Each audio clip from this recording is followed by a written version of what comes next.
Last December 31, 2023 ay kinasal nga si Angelica Panganiban sa kanyang longtime boyfriend na si Greg Homan. Kinasal sila sa ibang bansa na kung saan ay umattend ang kanilang mga malalapit na kaibigan. Isang intimate wedding ang ginawa.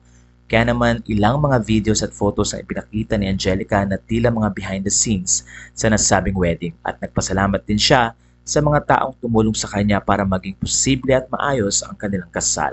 Narito ang mensahe ni Angelica. Kailangan ko lang magpasalamat sa mga tao na bumuo, walang nagawa at kumilos na lang. Kasabay naming tumalon, tumakbo at ginamit ang lahat ng kapasidad nila, mabuo lang ang mga hiling namin sa araw na ito. Thanks to my little sisters for making the most beautiful DIY wedding arch. Sabi ko, hindi ko kailangan ng flowers sa aisle. Wala nang mga ganun-ganon. Gusto ko lang arch with red roses and they delivered 100%. Andoy Ranay, kasama ka namin simula umpisa hanggang ngayon sa panibagong simula. Magkasama tayong umiyak noon mula sa concert ni Adele. Sa pagnood ng mga teatro, umiiyak tayo kahit volleyball iniiyakan natin. Ngayon umiiyak ka pa rin sa kasal ko pero ibang luha na to. Mahal na mahal ka namin, salamat sa lahat-lahat. Alam mo na kung ano ang mga yun. My brother Kimi, Apa112, thank you for securing this venue if it's New Year's Eve. Helping Greg with his suit, Greg's grooming, for getting the party bus, for booking the karaoke, for getting the drinks and most of us drunk.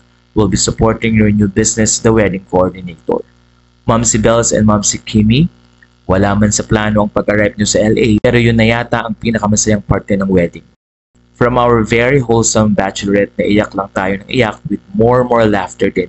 Lakas makabaliw, yes. Salamat sa pag-provide ng dream wedding cake ko. Sa flowers na ang lakas maka-soft girl, pakiramdam ko hindi lang ako kinasal kay Greg, kinasal din ako sa inyong dalawa.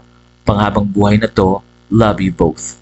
To my hype girl, salamat sa paulit-ulit na tanong ko kinakabahan ako, hindi nakatulong. Pero seryoso noon pa man pa. Single pa ako, nag-uusap na tayo na ikaw ang gagawa ng makeup ko pag kinasal ako.